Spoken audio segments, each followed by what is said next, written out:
Hello, TeenTech San Francisco. My name is Ali Faramawy. I work for Microsoft. I'm a corporate vice president in charge of digital transformation projects across emerging markets.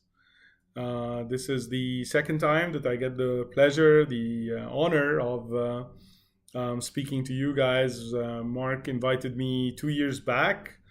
At that time, I was responsible for Microsoft's operations in the Middle East and Africa. Now that I've expanded my charter at work to cover more markets, and actually, I think I probably have one of the best jobs in the world. I get to work across Latin America, Middle East and Africa, Central and Eastern Europe, and Asia Pacific, working with people who are trying to find ways to transform not only their operations or their products or services, but actually trying to transform their lives and the lives of people around them using digital technology. I get to learn a lot, meet a lot of smart people, and get to engage in projects that can make a big difference in people's lives and also in economic and social development. And the curve and the pace of change and capability of technology is pretty amazing. And while people may actually complain about the rise of the costs of some of the basic things like, I don't know, potatoes or food, sometimes oil, with technology we're going exactly the other way around. I don't know. I think drones are probably 100 times cheaper than what they were 10 years ago, or DNA sequencing or cloud computing sensors, that are essential for anything you do around the Internet of Things, and 300 times probably drop in price over 10 years. Storage on the cloud or computing on the cloud. And so both the capability and cost, I think the IT industry at large is doing a pretty good job. The question now becomes like, so if technology is all around and technology can do many things, so what do we do with it? And we can go hours and hours on this, but what I wanted to probably address are three areas. I would put them under the broad terms of inclusion, economic development, and entrepreneurship. And I know they're kind of related, but let me try and give you a flavor of what I mean. So let's take inclusion. Like, one of the big things that you'll find, it's a growing theme in emerging market, is around financial inclusion. There's a still very large number of the population does not have any relationship with the formal economy. They do not have bank accounts. They do not have credit cards. They are just not part of that equation. And and you'd see a lot of focus on from in fintech, in financial technology, complementing the banks, complementing the telcos, or depending on the telcos, but all using technology. M-Pesa is the most widely used mobile payment platform, and that's in Kenya. You may actually say that Kenya is the capital of mobile payment in the world. India has some amazing solution. China as well, although maybe China should not be called an emerging market. Financial inclusion is a big one. Education. Access to the best lecturers, having different types of technologies, or enabling rich educational content, whether in institution or in schools, on mobile devices, not necessarily expensive phones and or expensive computers.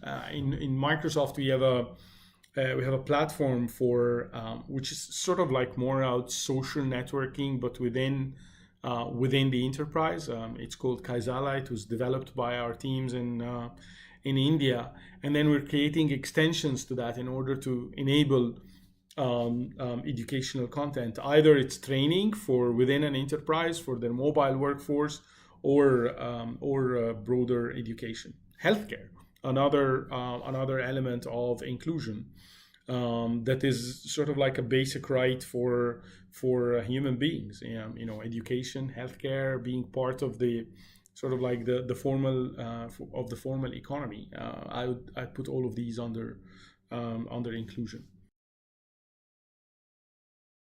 So let's move on to the economic development and think about e-commerce.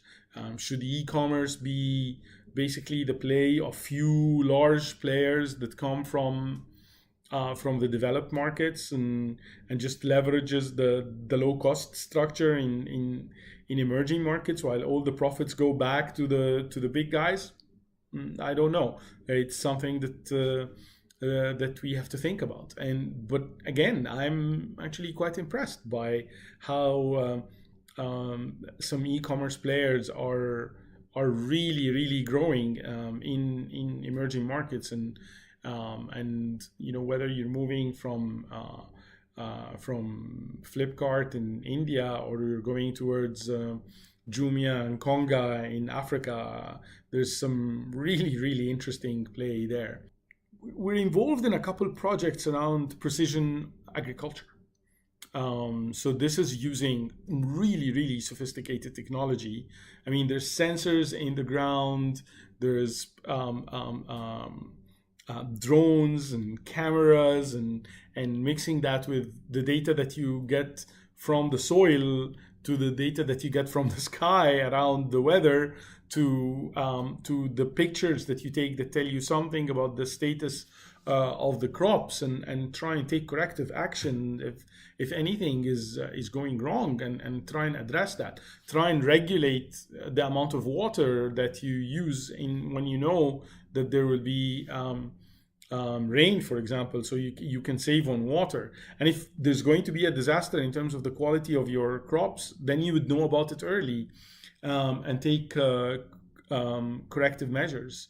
And we're working on some smart projects in Guatemala to address some of those. So I think the innovation and the work there is going to come from important places where actually the usage of technology is not a luxury, but it's actually a must.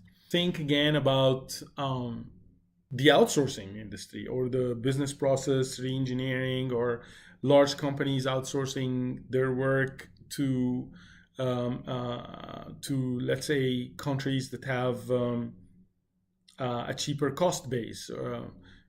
Again, there's if you address that, some of the elements on skills and technologies and capabilities, and then mix that with artificial intelligence, you can bring out some amazing capabilities. So I think there can be a big impact on economic development. And last but not least is entrepreneurship. I mean, yes, I know that you think of Silicon Valley as the place where just near you guys, that's the place where venture capital funding is available. That's where some top universities and some great talent. Or you think of Israel, or you think of China, and maybe some parts of India. But hey, it's happening everywhere. I can see money coming in. I can see interest from either small angel investors to actually large conglomerates to start, who are beginning to start to believe in entrepreneurs. Even the money is coming in from large organizations. I mean, you can look at the investments that companies like Google and Microsoft and Amazon and have actually put in some of the startups, or the ongoing startups who are actually no longer startups, or becoming big giants. I'm sure. I mean, just take a look. Try and search for Grab and see the magnitude of the work that Grab is doing in Africa. It's a ride sharing. It's a ride sharing service. And one of the things that I really like about that is that with the money coming in, the valuation growing up is actually talent can stay in the country.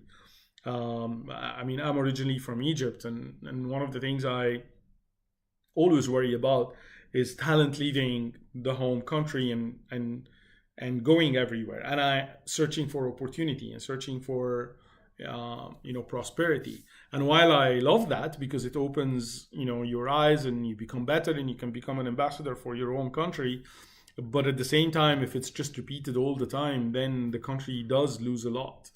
So I think technology is helping now again one more time in hopefully retaining some of the talent. I'll just leave you with three thoughts. Number one is that the work in emerging markets is still it's in motion. We're learning every day, but we need to accelerate and do better collectively. Number two is that there are some really, really encouraging signs. And as I told you about some examples on inclusion, on economic development, on entrepreneurship. But then the third, which is really, really, it's you are in the right zone. You are in the right place. Being interested in technology at an early age, this is an industry that will give you as much as you give her. And if you're giving her your time and attention, and if you're trying new things, and if you're working together as a group, so sort of again bringing together the best in human beings and the best in the machines, then you stand to do some great things, not just for yourselves, but for the world as well. So thanks again for having me, and good luck. Bye.